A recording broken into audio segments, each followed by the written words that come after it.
We're on page 42.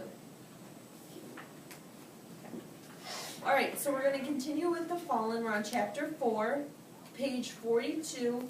And what has happened so far? Let's summarize what's happened so far in the book, like at the end of the last chapter, chapter 3. What happened? Zach? Martin wants Becky to get away from him because Frankie's coming after him. Yeah. Martin wants Vicky to get away. Frankie's coming after him. Why does Martin think that if Frankie's coming after Martin, why does Martin want Vicky away? What's he gonna maybe do? Gage? He probably doesn't want her to get hurt. Doesn't want her to get hurt? Good. He's looking out for her, right? Does she see it like that though? No. No, she does not. Alright, chapter 4, follow along. It's about time, Vicky. I told you he's no good. I don't know what you saw in him in the first place, said Teresa, Vicky's closest friend. I could hear them talking in the hallway as we made our way to English class. Several hours had passed since I told Vicky off. What does, when you say I told someone off, what does that mean? I told Vicky off. You probably have said that before. What does it mean to tell someone off? Like, Gage? get lost. Kind of get lost, right, okay? Yeah, because he's trying to tell Vicky to get away from him, okay? So he told her off, told her to get away. Good. They couldn't see me in the crowd behind them. You don't even know him. I know he's nothing but a wannabe gangbanger, and that's all you need to know, Teresa said, cutting Vicky off. Since we met, Teresa did nothing but give me dirty looks. I usually gave them right back, because I have no time for snobs. That's why he got beat up, because he's a jerk and no one likes him, Teresa scoffed. I guess he's not so tough if he got beat up that bad. You're better off without him. I bit my tongue and kept my mouth shut, but it wasn't easy. If Teresa wasn't trying to cheer up Vicky, I would have told her right off there in front of everyone.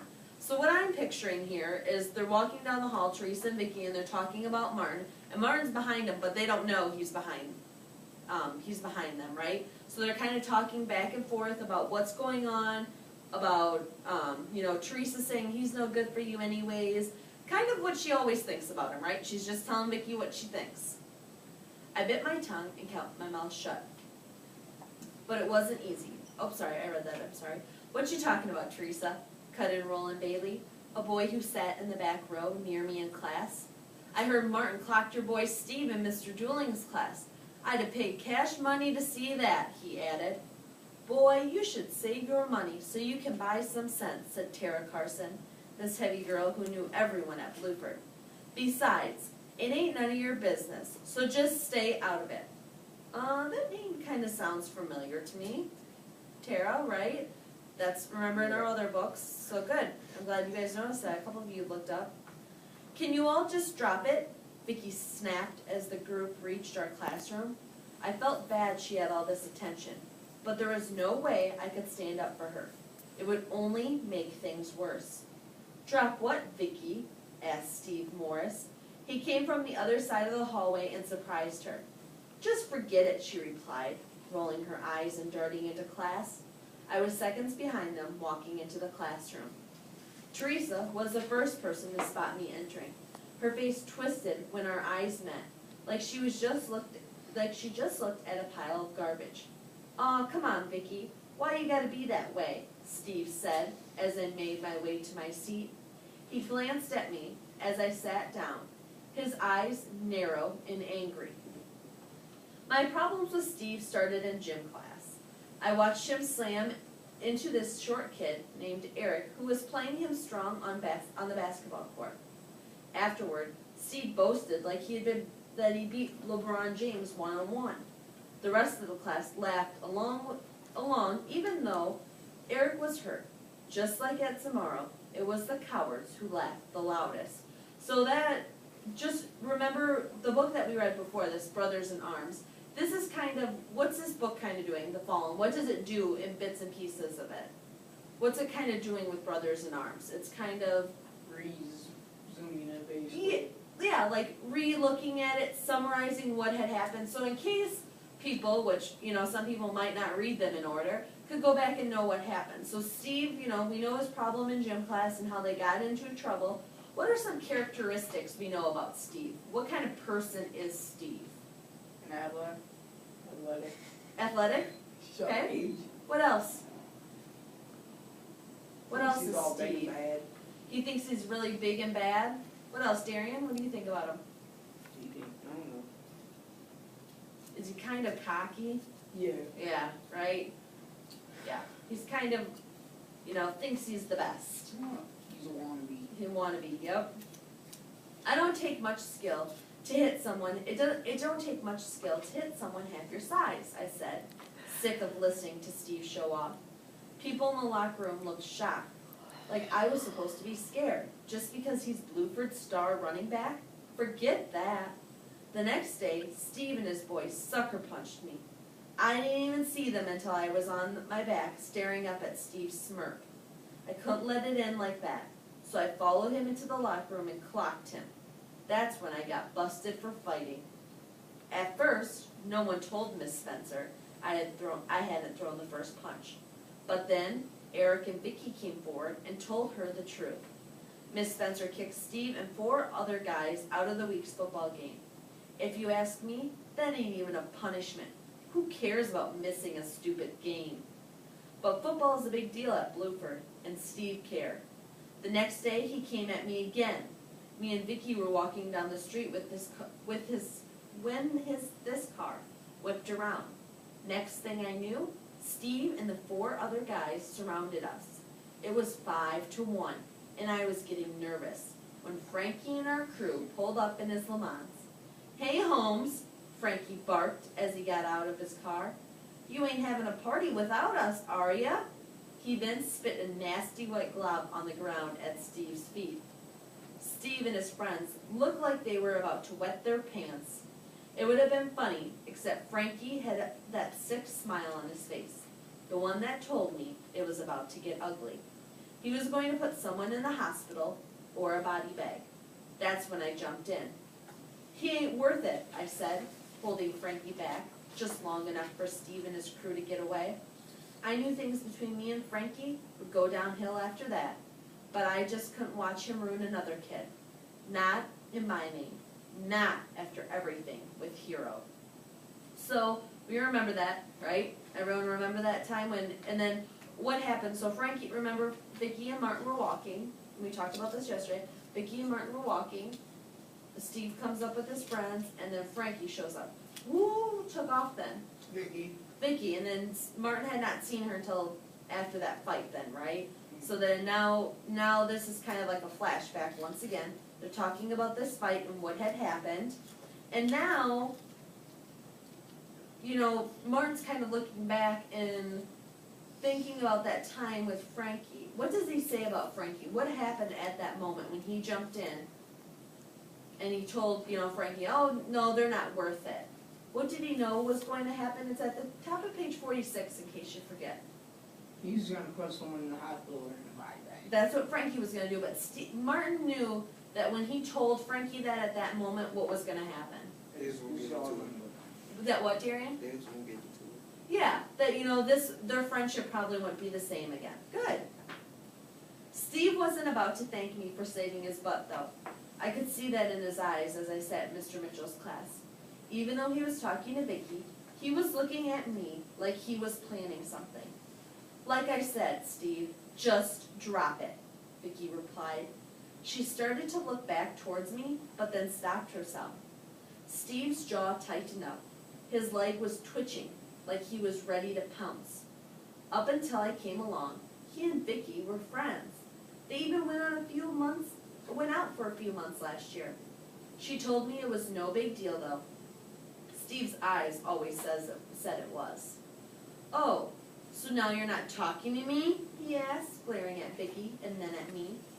"Don't tell me you're still good to Sanchez. He's just gonna drag you down, girl.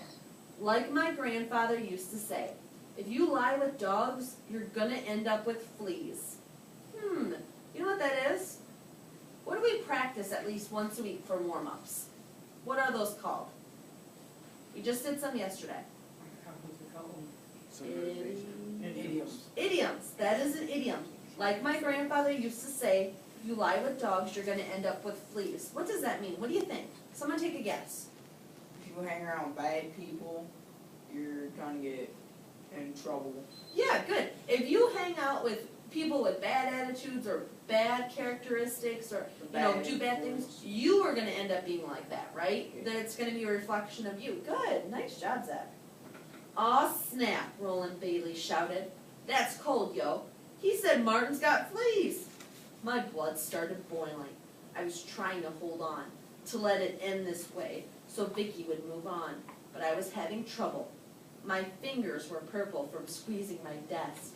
Don't do this, Steve, Vicky said. Do what? Tell the truth about your new boyfriend? He's not her boyfriend, Teresa said. She hasn't been seen. Excuse the interruption, I just wanted to get this out early. There is no Drama 101 tonight, the teacher is sick. So there's no LEAP Drama 101 tonight after school. Mrs. Ebarth is sick. Thanks, guys. Okay, sorry. Do what? Tell the truth about your new boyfriend? He's not her boyfriend, Teresa said. She hasn't seen anyone since you two broke up. I don't need you to speak for me, Vicky snapped, flashing an angry glare at Teresa. What's the matter, Vicky? You and Sanchez get in a fight? Steve asked, a smirk on his face. That must be where he got all them nasty bruises on his face. Or maybe those are flea bites. I couldn't sit there anymore. You got something you want to say to me? I asked, jumping out of my desk. My chair fell backwards with a loud crash, but I didn't care. Teresa's jaw dropped like she'd just witnessed a crime. You better be careful, Holmes, Steve replied, a smug grin on his face. No one's gonna protect you here, not like last time. Anger raced through my veins like fire. That's a good analogy there. The truth was, I protected him from Frankie. He knew it, but he was putting up a front, saving his reputation. I shoved a desk aside and moved towards him. My fist clenched, my pulse pounding like a drum in my forehead. Martin, don't, Vicky yelled. I ignored her. In my head, I could see myself smashing the smile off his mouth, breaking his nose. For a second, it was like the whole world had tilted, driving me towards him. Like he was the reason my life had fallen apart. Like hurting him would make it all better. Martin, a deeper voice shouted, snapping me from my thoughts. It was Mr. Mitchell. He came into the classroom without us noticing. Get back to your seat, now! Dozens of eyes focused on us. Some people, like Vicky, were concerned, but most seemed hungry to watch a fight. You know how school is. And I think you guys could probably relate to that, right? Some of you, some people are really concerned, but others are there just to watch a fight, and that's not really appropriate. Steve stared at me with a cold, hate-filled smile. Whatever, I said. I walked back to my desk, grabbed my chair, and sat down. My ears were ringing, and my hands shook with anger, but I held it in, barely.